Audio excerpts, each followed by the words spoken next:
Ils appelaient cela la vertu impériale. Mais ce que Messaline a fait dans l'ombre du Palatin était bien pire qu'un simple scandale. Rome, 48 après Jésus-Christ. L'odeur du sang séché imprègne encore les couloirs du palais. Les dalles de marbre gardent la mémoire des 29 coups de poignard qui ont abattu Caligula.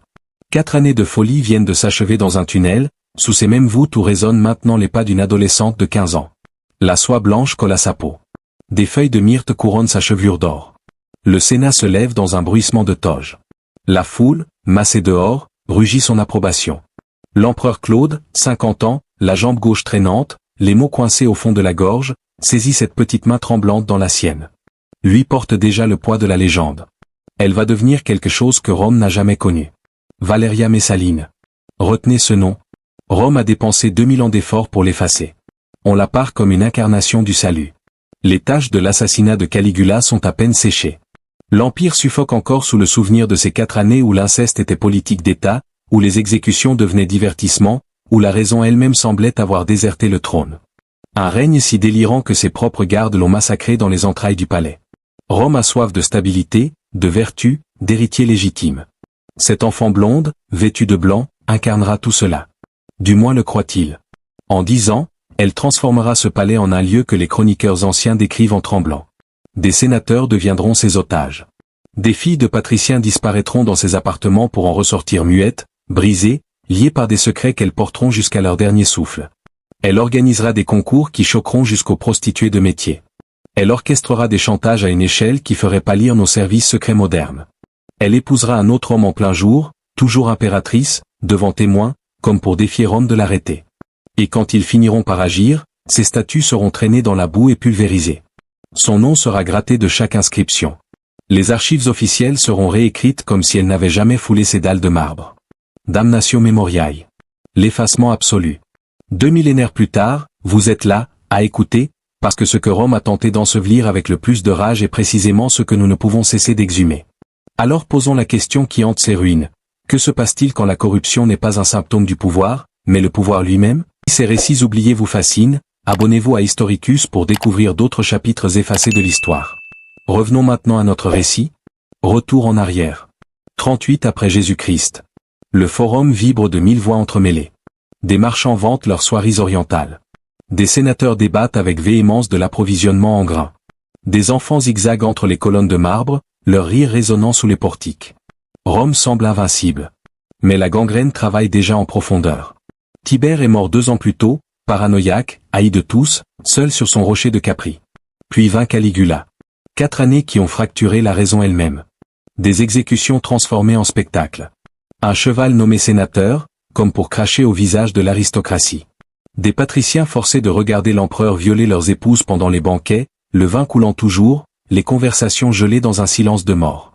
Quand la garde prétorienne finit par trancher, le 20 janvier 41, 29 lames plongèrent dans sa chair. Son épouse gisait morte à ses côtés. Le crâne de leur fille en bas âge avait été fracassé contre un mur. Rome expira un long soupir, puis la panique s'installa. Qui maintenant? Il le découvre recroquevillé derrière un rideau. Claude, l'oncle bégayant.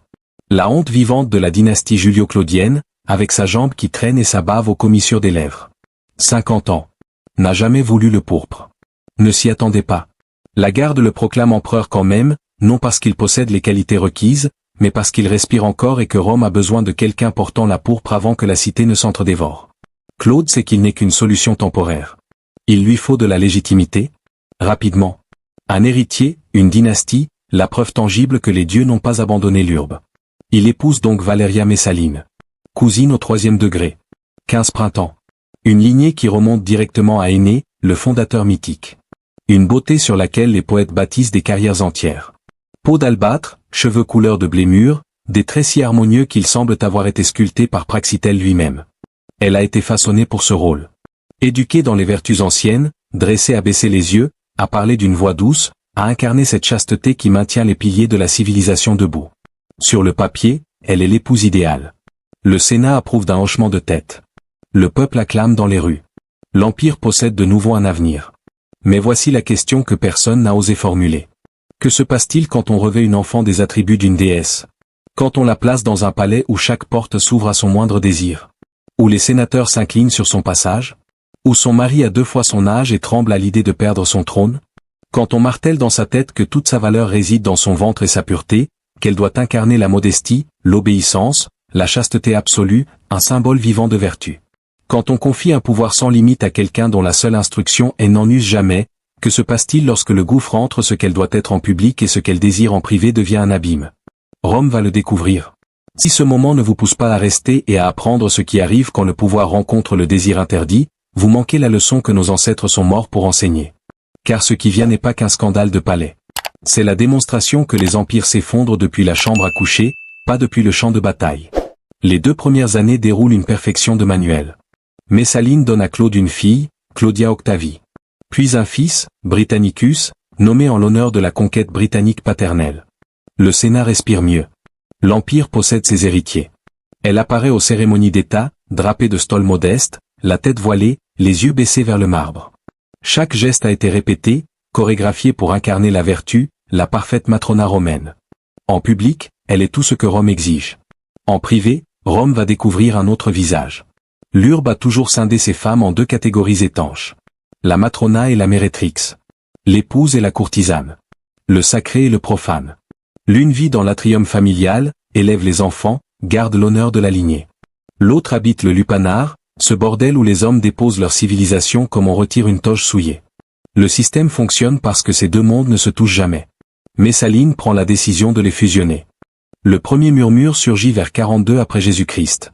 Un sénateur rentre tardivement d'Ostie. Les affaires ont traîné plus que prévu. Il se trouve à Rome pour la nuit. Sur une impulsion, peut-être l'ennui, peut-être autre chose, il descend vers la Subure, le quartier rouge de l'urbe. Des ruelles si étroites qu'elles sentent la pisse et le vin frelaté. Des insulailles crasseuses où les lampes à huile projettent des ombres tremblantes. Où l'on peut se dissoudre dans l'obscurité. Il choisit une chambre, lance quelques pièces. La femme entre dans la pénombre. Perruque d'un noir corbeau, col épais barbouillé autour des yeux, parfum qui tente trop désespérément de masquer quelque chose, myrrhe et rose couvrant une odeur qui sent le luxe. Elle pivote vers lui. Leurs regards se croisent dans la lumière vacillante. Il reconnaît l'impératrice de Rome. Pas une sosie bon marché. Pas une rumeur de taverne. Elle, en chair et en os. Selon Tacite, oui, qui écrit des décennies après les faits, oui, avec son propre agenda politique, mais avec un accès direct aux anciens proches du palais, ce n'était pas une fois. Messaline aurait adopté le pseudonyme de Lysiska et serait devenue une habituée d'un lupanar tenu par une certaine Scylla. Pas pour l'argent. Pas par nécessité quelconque. Pour le frisson pur et simple. Pensez à la mécanique psychologique. Chaque client qui ne la reconnaissait pas devenait un complice involontaire de l'impératrice. Chaque homme qui perçait son déguisement devenait instantanément quelqu'un qu'elle possédait corps et âme, car quelle est son option? Dénoncer l'impératrice de Rome à qui exactement? Elle ne transgresse pas simplement les règles. Elle transforme en arme de guerre l'hypocrisie même qui a bâti ces règles. Car la moralité romaine a toujours été une performance de théâtre. Les sénateurs entretenaient des maîtresses au vu de tous. Les généraux fréquentaient les bordels entre 2 campagnes. Les hommes mariés prenaient leur plaisir avec des esclaves. Et personne ne s'y est. Mais les femmes, surtout celles de l'aristocratie, surtout l'impératrice, étaient censées être au-dessus du désir charnel. Statue de marbre immaculée, vase reproducteur, symbole vivant. Messaline regarde cette cage dorée et en franchit tranquillement la porte. Elle rentrait avant que l'aube ne colore le ciel, retirait la perruque noire, lavait le parfum bon marché, revêtait la soie impériale, assistait au sacrifice matinal devant le temple de Vesta, déesse de la chasteté, avec la même expression sereine et détachée que la veille au soir, comme si absolument rien ne s'était produit. Mais le lupanar n'était que le laboratoire d'expérimentation. La véritable opération se déroulait dans les entrailles du palais lui-même. Imaginez les banquets impériaux. L'élite de Rome vautrait sur des coussins de soie autour de tables basses en bois précieux. Des plateaux d'or pur débordant de lois rôties badigeonnées de miel d'Ibla. Le vin de Falerne coulant dans des coupes serties de pierres précieuses. Des sénateurs qui devisent politiques. Des généraux qui évoquent leur campagne en Bretagne. Très romains, très civilisés, très respectables. Jusqu'au moment où Messaline donne un signal discret. Les serviteurs se retirent dans un bruissement d'étoffe. Les portes se ferment avec un claquement mat. De nouveaux invités font leur entrée. Des gladiateurs qui sentent encore l'arène, le sable, le sang séché, la sueur. Des acteurs de théâtre, cette profession infamante. Des captifs étrangers aux yeux apeurés. Parfois même les fils adolescents de familles patriciennes, convoqués sous le prétexte transparent de discuter des carrières de leur père. Qui se passe ensuite, les sources le décrivent avec un mélange d'horreur viscérale et de fascination morbide. Performance sexuelle forcée. Concours humiliants. Des sénateurs couplés avec leurs ennemis politiques jurés et sommés de divertir l'impératrice. Des femmes aristocratiques, mariées, respectables, terrorisées, contraintes de jouer les prostituées pendant que leurs maris regardent depuis l'autre côté de la pièce, pétrifiés dans leur impuissance. Refuser n'est pas une option envisageable. Un tribun militaire décline poliment son invitation. 3 jours s'écoulent. On le repêche dans le Tibre, gonflé comme une outre. Un noble tente de quitter les lieux prématurément. Sa famille perd l'intégralité de son domaine avant la fin de la semaine. Le message se propage comme une traînée d'huile dans les couloirs du pouvoir. L'impératrice n'accepte aucun refus. Puis vient le concours qui défie l'entendement. L'anecdote apparaît chez Pline l'Ancien. Il compose une encyclopédie d'histoire naturelle, mais ce détail l'a suffisamment marqué pour qu'il l'inscrive dans le marbre de ses écrits. Une compétition entre l'impératrice et une prostituée célèbre nommée Scylla. Non pour l'argent. Pour la fierté pure. Qui pourrait satisfaire le plus grand nombre de partenaires en une seule nuit? 25 pour Scylla. Messaline l'emporte. Pline consigne le fait comme il documenterait une éclipse solaire, avec cette horreur clinique et cette précision fascinée qui caractérise son œuvre. Vrai? Exagéré? Propagande politique? Nous ne le saurons jamais avec certitude absolue. Mais l'histoire a survécu 2 millénaires parce qu'elle capturait quelque chose que les Romains ne pouvaient articuler avec leurs mots. Une femme exerçant le pouvoir sexuel, non comme soumission passive, mais comme domination active. Rome n'avait pas de vocabulaire pour cette réalité. Alors ils en ont fait un mythe cauchemardesque. Mais les mythes ne surgissent pas du néant. Ils reflètent toujours quelque chose qui s'est produit, quelque chose que des gens ont vu de leurs propres yeux et n'ont pu oublier, même en essayant de toute leur force. Le palais se transforme en théâtre du pouvoir où l'humiliation devient la monnaie d'échange. Où les sénateurs arrivent à l'aube pour quémander des faveurs et repartent après minuit, ayant accompli des actes dont ils ne reparleront jamais jusqu'à leur dernier souffle. Où les familles aristocratiques envoient leurs filles dans les appartements de l'impératrice en priant tous les dieux qu'elles reviennent techniquement vierges. La plupart reviennent. Certaines non. Personne ne pose de questions, car désormais tout le monde a compris le fonctionnement du système. Messaline n'exerce pas simplement le pouvoir à la manière traditionnelle. Le collecte méthodiquement, pièce, personne par personne, tissant un réseau de complicité si vaste et si dense que personne ne peut agir contre elle sans se détruire dans le processus. Chaque participant devient un prisonnier de ses propres actes. Chaque témoin se transforme en complice silencieux. Elle n'a aucun besoin de l'approbation formelle du Sénat. Elle possède leur honte. C'est infiniment supérieur à la loyauté peut basculer du jour au lendemain. La honte dure éternellement. Et pendant tout ce temps, Claude travaille avec acharnement. Construisant des aqueducs qui alimenteront Rome pendant des siècles. Réformant les tribunaux corrompus. Étendant les frontières de l'Empire jusqu'en Bretagne brumeuse. L'empereur compétent et studieux que tout le monde avait sous-estimé. Sait-il ce qui se passe dans son propre palais? Bien sûr qu'il sait. Rome entière bavarde dans les termes. Les sénateurs murmurent dans les couloirs. Ses propres affranchis, ces hommes qui lui doivent tout, le supplient d'agir. Mais quelle est son option réelle? Elle est la mère de ses héritiers légitimes. Agir contre elle signifie admettre publiquement qu'il a été cocu devant l'Empire entier. Cela signifie risquer la guerre civile. Cela signifie prouver que tous ses détracteurs avaient raison depuis le début, qu'il a toujours été trop faible pour contrôler sa propre maison. Alors il fait ce que les hommes puissants ont fait tout au long de l'histoire face à une vérité insupportable. Il détourne le regard. Travaille encore plus dur. Fait semblant que la pourriture ne se répand pas sous ses pieds. Jusqu'en 48 après Jésus-Christ. 10 années exactement après leur mariage. L'année où tout s'effondre. C'est l'automne. Les feuilles commencent à tomber. Claude se trouve à Ostie, supervisant personnellement l'approvisionnement en grains de l'urbe. Travail absolument crucial. La ville survit grâce au blé égyptien et la moindre perturbation signifie des émeutes sanglantes dans les rues. Il accomplit son devoir, incarnant l'administrateur compétent dont Rome a désespérément besoin. Pendant ce temps, dans la capitale, Messaline se marie une seconde fois. Avec Caius Silius, consul désigné, l'un des sénateurs les plus puissants et influents de Rome. Jeune, d'une beauté frappante, ambitieux jusqu'à la moelle, tout ce que Claude n'est pas et ne sera jamais. Mais voici le détail qui pulvérise toute logique. Elle ne se cache pas dans l'ombre. Ce n'est pas une liaison secrète dans quelque villa discrète. C'est une cérémonie de mariage public avec des témoins de l'aristocratie, des contrats légaux signés, des vœux formels prononcés à voix haute, alors qu'elle est toujours mariée à l'empereur régnant. Les sources anciennes le décrivent avec une précision sidérée, comme si les mots leur manquaient. Tacite écrit sur l'incrédulité générale, ce moment figé dans le temps où l'élite romaine a regardé l'impératrice épouser un autre homme en plein jour, comme si les lois elles-mêmes ne s'appliquaient tout simplement plus à elle. Était-ce une manœuvre politique calculée? Une tentative de coup d'État déguisé en mariage? Pensait-elle Claude trop faible, trop humilié pour oser réagir? Croyait-il sincèrement pouvoir remplacer l'empereur simplement par le mariage? Ou bien Messaline avait-elle atteint ce point de non-retour où la transgression elle-même était devenue le seul but?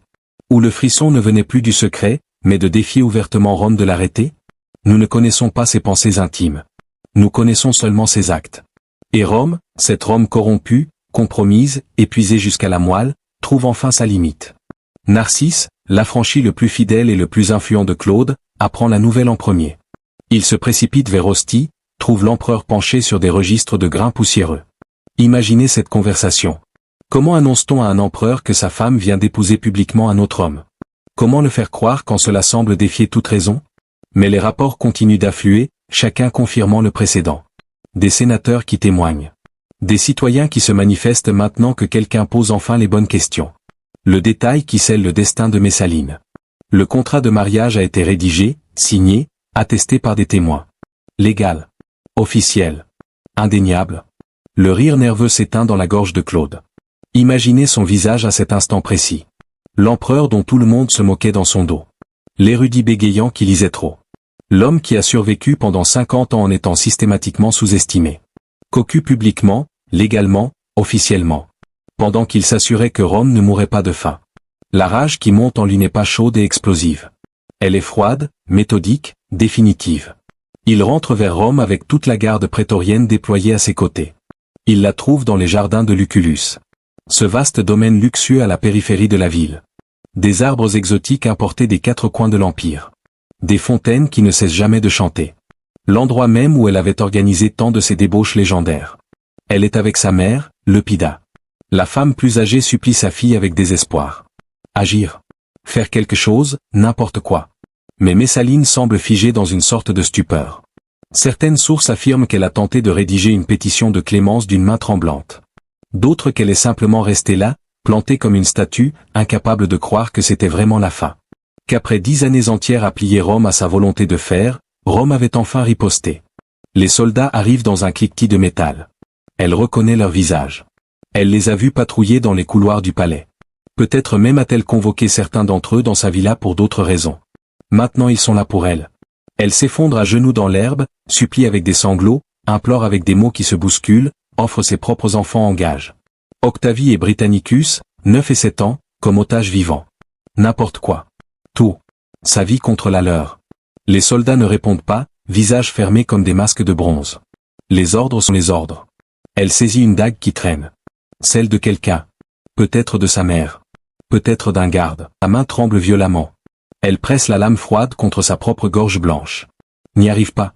Le courage lui manque à la dernière seconde. Un tribun s'avance d'un pas. Son nom n'a jamais été enregistré dans aucune chronique, mais son action l'a été pour l'éternité. Il enfonce la lame d'un geste sec. Valeria Messaline Augusta, impératrice de Rome, meurt à 25 ans dans une mare de sang qui s'étale lentement sur l'herbe verte où elle détenait autrefois un pouvoir absolu sur les sénateurs. Claude ordonne immédiatement la damnatio memoriae. L'effacement total de la mémoire. Ces statues sont arrachées de leur socle, traînées dans les rues par la populace hurlante et fracassées en 1000 morceaux. Son nom est méthodiquement effacé de chaque inscription publique, gratté jusqu'à ce que le marbre soit lisse. Les archives officielles sont entièrement réécrites comme si elles n'avaient jamais foulé le sol de Rome. Le message est clair comme du cristal, elle n'a jamais existé. Mais 2000 ans plus tard, nous parlons toujours d'elle. Plus que de bien des empereurs. Vous venez d'assister à la chute brutale d'une impératrice. Pas à cause d'une guerre. Pas d'une peste. Mais des conséquences pures et simples du pouvoir exercé sans aucune limite. Le forum romain tient toujours debout, envahi de touristes. Le Colisée attire des millions de visiteurs chaque année. Mais le palais du Palatin, où vivaient et régnaient les empereurs, où Messaline déployait son pouvoir, n'est plus aujourd'hui que ruines éparses. Les touristes passent devant des colonnes brisées et des murs effondrés, prenant des selfies, lisant distraitement des plaques sur Auguste et Néron. Ils ne réalisent pas qu'ils se tiennent dans les pièces exactes où elle organisait ses banquets infâmes. Claude s'est remarié en quelques mois seulement. Avec sa propre nièce, Agrippine la jeune. Elle était plus intelligente que Messaline, infiniment plus patiente dans ses manœuvres. Elle finira par empoisonner Claude méthodiquement et installer son fils Néron comme empereur, amorçant ainsi un nouveau cycle de folie et de sang. Les enfants de Messaline ont connu des destins presque aussi tragiques que celui de leur mère. Sa fille Octavie a été forcée d'épouser Néron, son propre demi-frère par adoption. Il l'a fait exécuter quelques années plus tard, l'accusant faussement d'adultère. Elle avait 22 ans, exactement l'âge auquel sa mère était morte. Son fils Britannicus a été empoisonné à 14 ans, très probablement sur ordre de Néron, pour éliminer tout rival potentiel au trône. Il s'est effondré pendant un banquet, mort avant même que quiconque puisse esquisser un geste. Le Sénat a fait officiellement semblant que Messaline n'avait jamais existé, mais les soldats se souvenaient. Les serviteurs du palais se souvenaient. Les familles dont les filles disparaissaient dans sa villa pour revenir le regard vide se souvenaient. Ils se souvenaient tous. Voici ce qui me hante profondément dans son histoire. Quelle part exacte de ce que nous savons sur Messaline est absolument vrai? Nos sources principales, Tacite, Suétone, Juvénal, étaient tous des hommes, tous écrivant plusieurs décennies après sa mort violente. Tous avec des motifs politiques évidents pour la peindre en monstre absolu.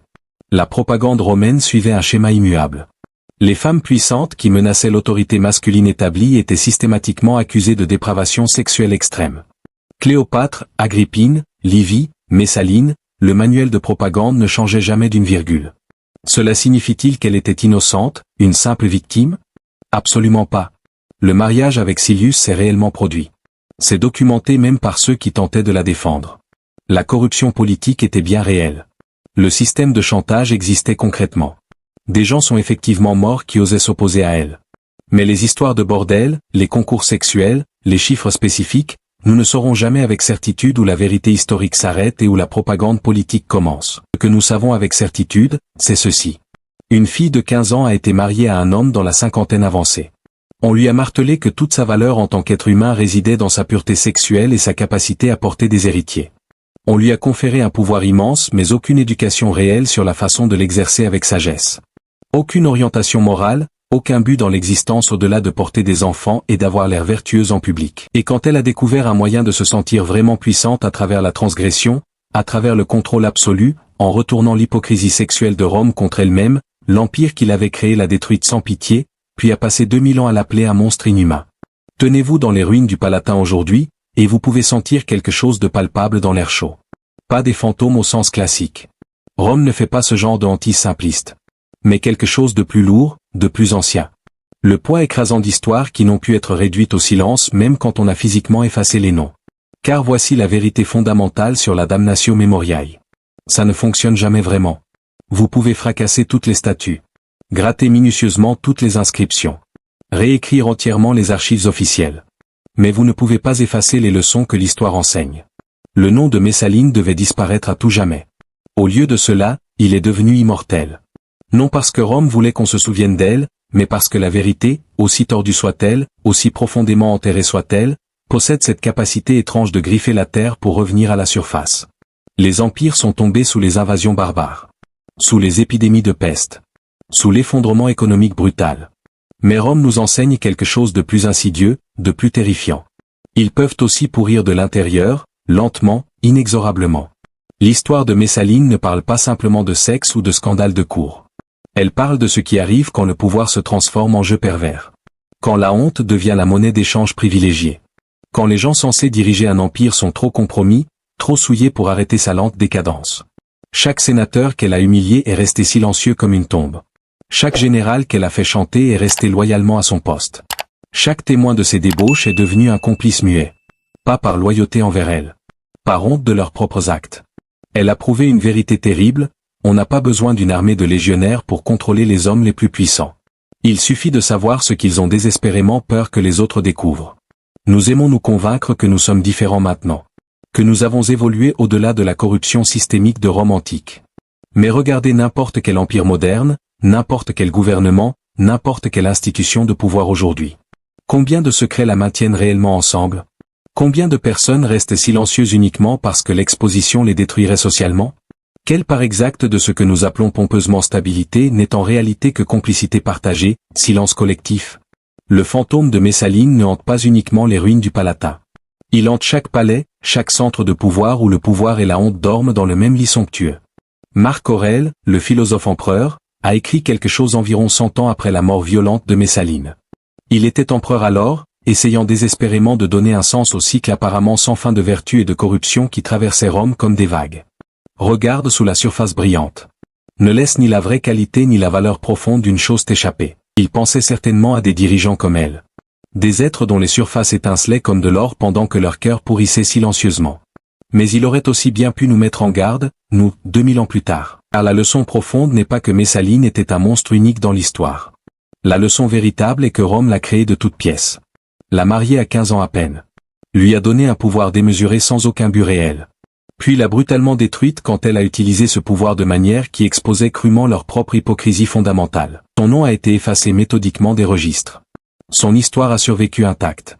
Et 2000 ans plus tard, nous essayons toujours désespérément de comprendre ce que cela signifie vraiment quand les gens à qui on confie le pouvoir de préserver la vertu publique deviennent les architectes méthodiques de sa destruction totale. Les vestiges du palais du Palatin se dressent toujours au-dessus de Rome. Les pierres gardent leurs secrets. Les couloirs où elle marchait sont maintenant envahis par les herbes folles. Mais les questions qu'elle a soulevées, les failles qu'elle a exposées dans le système romain, ces questions nous hantent encore. Car au fond, Messaline nous force à nous demander, combien de pouvoir est trop de pouvoir? Que faisons-nous quand ceux qui détiennent l'autorité l'utilisent pour détruire les valeurs mêmes qu'ils sont censés incarner? Et surtout, combien de temps une société peut-elle survivre quand la honte devient plus puissante que la loi? Rome a survécu 4 siècles après Messaline. Mais les graines de sa chute étaient déjà plantées dans ces banquets du Palatin, dans ce réseau de complicité et de silence, dans cette acceptation progressive que le pouvoir n'avait plus de limite morale. Les barbares n'ont fait que donner le coup de grâce à un empire qui pourrissait depuis l'intérieur depuis des générations. L'histoire de Valeria Messaline n'est pas une curiosité historique poussiéreuse. C'est un avertissement gravé dans le marbre et le sang. Un avertissement que chaque génération doit réapprendre, souvent à ses dépens. Le pouvoir sans limite corrompt. La complicité silencieuse détruit. Et les sociétés qui permettent à la honte de remplacer la justice sont condamnées, tôt ou tard, à s'effondrer sous le poids de leurs propres contradictions.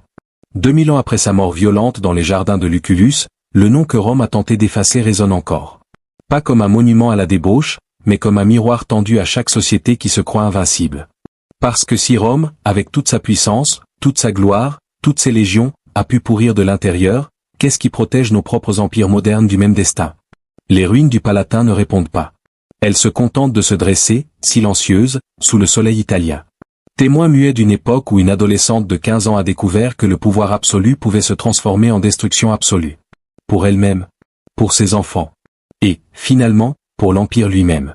Si cette histoire vous a marqué, dites-le en commentaire. Pour plus de récits que l'histoire a tenté d'effacer, abonnez-vous à Historicus. Car certaines vérités méritent d'être rappelées, même quand elles dérangent. Le moment où nous oublions ces leçons est le moment exact où nous sommes condamnés à les répéter.